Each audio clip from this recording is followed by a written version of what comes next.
ভুতুরে সিনেমাতে দরজা কপাট খোলার যে আওয়াজটা হয় ক্যাচর ক্যাচর, সেই রকম আওয়াজ হয়ে গেছে এই দরজাটার। আগে রেডিওতে একটা প্রোগ্রাম হতো শনিবারের বারবেলা, তারপরে দরজা কপাটের এরকম একটা আওয়াজ কানে আসতো। গুড মর্নিং, শুভ সকাল, কেমন আছেন আপনারা সবাই? নিশ্চয়ই খুব ভালো আছেন, আমিও খুব ভালো আছি। আজ হলো সোমবার, ঘড়ির কাঁটা 11:48 ঘরে। ইন্দ্র ডালিয়ার খিচুড়ি খেয়ে বেরিয়েছে, পুপুও ডালিয়ার খিচুড়ি খেলো, আর আমি এত সকাল সকাল ভারী খাবার খেয়ে নিলে দুপুরের খাওয়া খেতে পারবো না, তাই চা বিস্কুট খেয়ে দিন শুরু করেছি। গতকাল রাতে একটা প্যারাসিটামল খেয়েছিলাম, মাঝরাতে ঘুম এসছে, সকালে তাড়াতাড়ি ঘুম থেকে উঠতে পারিনি। ঘর দুয়ারের কাজকর্ম পড়েই রয়েছে। মাসের 3টে দিন এখন প্যারাসিটামল না খেলে আমি রাতে ঘুমাতে পারছি না, এত গায়ে পায়ে ব্যথা হচ্ছে। ভাবছি ডাক্তারখানায় যাব, শরীর ঠিক হয়ে যাওয়ার পরে মাথা থেকে বেরিয়ে যাচ্ছে। আবার যখন মনে পড়ছে ডাক্তারখানায় যাই, ডাক্তারবাবু তো 10 জনের বেশি নাম লেখান না, তা আমি যাওয়ার আগেই 10 জন কমপ্লিট। এই তো হলো গল্প। আর এতক্ষণ যাবৎ ইন্দ্রর সঙ্গে ঘুরতে বেড়াতে যাওয়া নিয়ে কথা হচ্ছিল। এরকম আলাপ আলোচনা দেখবেন মন ভালো করে দেয়। প্রথমে তো গা ছাড়া দিয়েছিল যে থাক, এবছর যখন পুরী যাওয়াই হচ্ছে না, তা ঘুরতে যাওয়ার দরকার নেই, এবছরটা আমরা বাড়িতেই কাটাই। কিন্তু আমার তো মন খারাপ হয়ে যাচ্ছে গো। প্রতি বছরের অভ্যাস, দোলে আমরা বাড়িতে থাকি না, ঘুরতে বেরোই। তারপরে সকালবেলায় কি মনে হলো যে চলো মামুন, আমার একজন পরিচিত লোক থাকে বোলপুরে, তাকে জিজ্ঞাসা করে নিই, যদি হোটেল পাওয়া যায় তো আমরা বেরিয়ে যাব, লোকাল ট্রেন ধরেই বেরোবো। এই হলো গল্প। কি হয়েছে বল? হোটেল খুঁজে পাওয়া গেছে? পাওয়া গেছে, বাট সেটা খুব একটা ভালো না, মানে খারাপও না,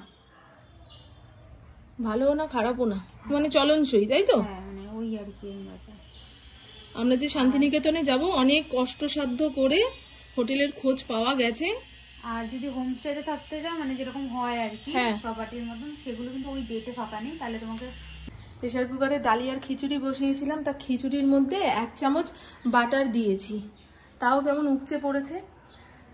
প্রেশার কুকারে ডাল তরকারি সিটি দেওয়ার সময় 1 চামচ ঘি, তেল কিংবা বাটার দিয়ে দিলে উপচে আসে না, কিন্তু আজকের ফর্মুলা ফ্লপ।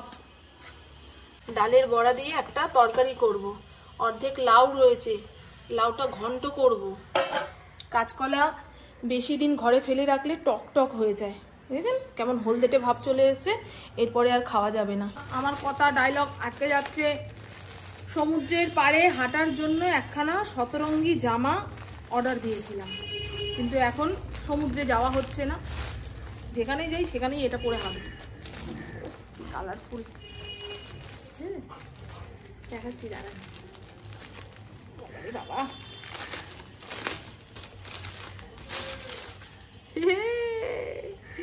কি কালার এসছে গো!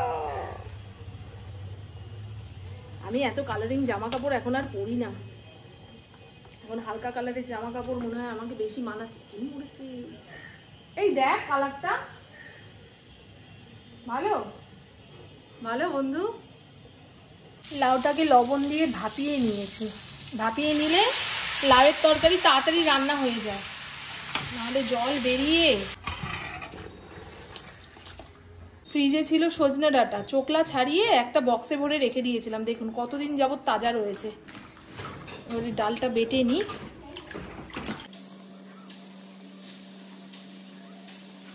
ডাল বেটে যে বড়া ভেজেছিলাম তার কিছুটা আমি পুপু খেয়ে নিয়েছি, আর এইটুকু রয়েছে, আর কিছুটা ডাল বাটা রেখে দিয়েছি। এর মধ্যে কয়েকটা লঙ্কা দিয়ে দিলাম। এখানে সজনে ডাঁটা, আলু, কাঁচকলা তেলের মধ্যে ভেজে নিয়ে, মশলা বলতে হলুদ গুঁড়ো, জিরের গুঁড়ো আর পরিমাণ মতন লবণ দিয়েছি। এবারে এই বাঁচিয়ে রাখা ডাল বাটাটা মিহি করে বেটে নেব। এটাই হলো এই তরকারির মশলা। আমার রান্না বান্না কমপ্লিট। লাউ ঘন্ট, শুধু বড়ি ধনে পাতার অভাব, নাহলে খেতে ভালোই হয়েছে। আজকে তরকারিতে কতবার করে লবণ দিচ্ছি, তাও লবণ হচ্ছে না। জানি না আমার মুখে এখন ঠিক, পুপুইন্দ্র খাওয়ার সময় কি বলবে না বলবে।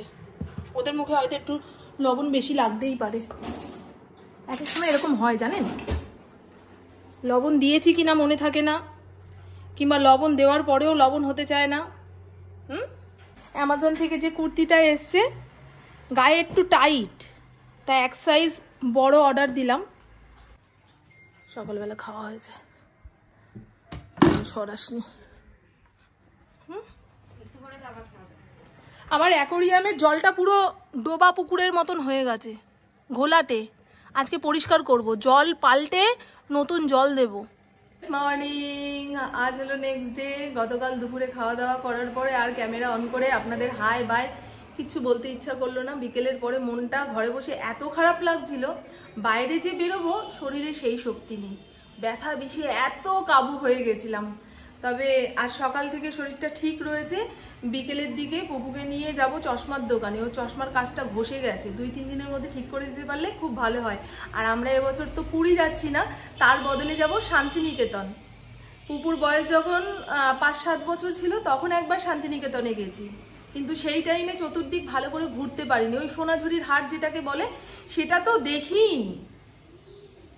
তাই এবছরে শান্তিনিকেতন গিয়ে সমস্ত দিক ঘুরে ফিরে দেখবো। সোনাঝুরির হাটে যাব, ওখানে নাকি সস্তায় কাঁথা স্টিচের শাড়ি, ব্লাউজ পিস, চুড়িদার পাওয়া যায়, 2-1টা কিনবো।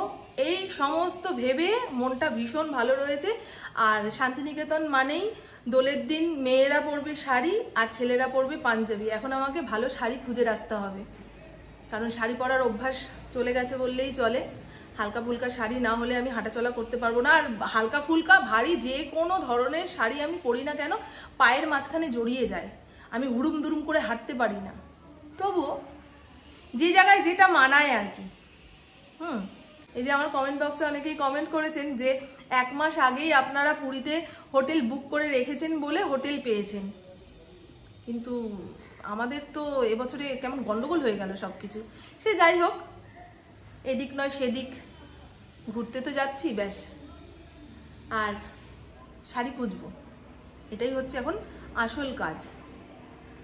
এখন সেদ্ধ ভাত চাপিয়ে দিলাম, রাতের দিকে ভালো কিছু রান্না করবো। ভালো কিছু মানে ওরা যেটা খেতে ভালোবাসে সেটাই রান্না করবো। এবারে এক একজনের কাছে ভালো কিছু মানে এক এক রকম। কেউ হালুয়া, পোলাও, বিরিয়ানি ভালো কিছু বলে, আবার কেউ ভাবে পাতলা করে ডাল, আলু সেদ্ধ, আবার কেউ ভাবে জল ঢালা ভাত, একটু আলু ভাজা। ভালো কিছুর মানে এক একজনের কাছে এক এক রকম। সে যাই হোক, চলুন বন্ধু। এই দেখুন এই কোটটা পরেছি, এটা কি খেয়াল করেছেন? আর কালকে যে কুর্তিটা এসেছিল সেটা রিটার্ন করে দিয়েছি, আর দরকার নেই। 2-3 দিনের মধ্যে মানে ওটার বদলে আরেকটা দিয়েও যাবে না, বেকার।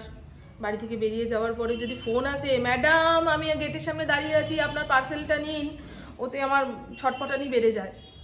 সেদিনকে পুপুকে নিয়ে রাইফেল ক্লাবে গেছিলাম, ও বাবা ফোন এসছে, ম্যাডাম ব্যাগ কোথায় রাখবো? তারপরে আমাদের সামনে যে হোটেলটা রয়েছে সেখানে বললাম দিয়ে যাও। তো চলুন বন্ধু, আমার বকবক আজকের মতন এইটুকুই। আপনারা সবাই খুব খুব খুব ভালো থাকবেন, নিজের শরীরে খেয়াল রাখবেন, সুস্থ থাকবেন, আর অল টাইম স্মাইল করতে হবে। টাটা, খুব ভালো থাকবেন। আর আপনারাও বলবেন যে এই কি বলে শান্তিনিকেতনে কে কতবার গেছেন। সবাই বলে শান্তিনিকেতন এখান থেকে এইটুকু, যখন ইচ্ছা তখনই যাওয়া যায়। আর সবার কথা শুনে আমার মনে হয় যে তাহলে আমি জীবনে একবারই কেন গেলাম, দ্বিতীয়বার যেতে পারলাম না কেন? হ্যাঁ, তাই ইন্দ্রকে বলেছি এবার নিয়ে যেতেই হবে। পুরীতে যাব আমরা, এই দোলের উৎসবটা কেটে যাক, ভিড়ভাড়টা কমে যাক, তারপরে যাব। প্রতি বছর জগন্নাথ দেবের দর্শন করতে না পারলে মনে হয় বাবারে এবছরের কাজকর্ম ঠিক উতরে উঠতে পারবো না। চলুন হ্যাঁ বন্ধু, যারা যারা পুরী যাচ্ছেন তারা খুব ভালোভাবে জগন্নাথ দেবের দর্শন করবেন। আর আমার কথা যদি মাথায় থাকে, আমার হয়েও একটুখানি প্রার্থনা করবেন যেন সমস্ত কঠিন পরিস্থিতি আমি কাটিয়ে উঠতে পারি, আমার পরিবার যেন ভালো থাকে। এই তো, আর কি। আসলে এবছর দোলে মানে পুরী ধামে যেতে পারছি না বলে মনটা খারাপও লাগছে। যাই হোক, জগন্নাথ দেব যেভাবে ভাববে মানুষের জীবনে সেই রকমটাই হবে। এখন হয়তো গেলে অত ভিড়ে ওনার দর্শন ঠিকঠাকভাবে করতে পারতাম না, উনিও হয়তো আমাকে ভালোভাবে দেখতে পারতেন না। তাই এই সময়টা কাটিয়ে দিয়ে পরে কখনো টানবে। ভালো ভালো জায়গা, বড় বড় জায়গায় আপনি যেতে পারবেন, কিন্তু পুরী ধামে যেতে হলে জগন্নাথ দেব যতক্ষণ না ডাকবে ততক্ষণ যাওয়ার ক্ষমতা কারণ নেই। এই বৃন্দাবনের কথাও সেরকম শুনি যে সমস্ত জায়গা ঘুরে আসতে পারবেন, কিন্তু বৃন্দাবন ধামে যেতে হলে রাধারানীর কৃপা হওয়া খুব দরকার। আমার খুব যাওয়ার ইচ্ছা বৃন্দাবন। চলুন বন্ধু, টাটা। ভালো লাগছে আমাকে এটা পরে, খুব পাতলা, হালকা ফুলকা, ভীষণ ভালো। এরকমই একটা ডার্ক কালারের অর্ডার দেবো।